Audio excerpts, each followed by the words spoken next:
চাকরিটা আমি পেয়ে গেছি বেলা, শুনছো? এখন আর কেউ আটকাতে পারবে না।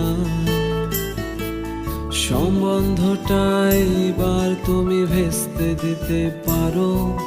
মাকে বলে দাও বিয়ে তুমি করছো না। চাকরিটা আমি পেয়ে গেছি বেলা, শুনছো? এখন আর কেউ আটকাতে পারবে না। সম্বন্ধটা এবার তুমি ভেস্তে দিতে পারো। মাকে বলে দাও বিয়ে তুমি করছো না। চাকরিটা আমি পেয়ে গেছি বেলা, সত্যি। আর মাত্র কয়েকটা মাস ব্যাস। স্টার্টিং এই ওরা 1100 দেবে, 3 মাস পরে কনফার্ম।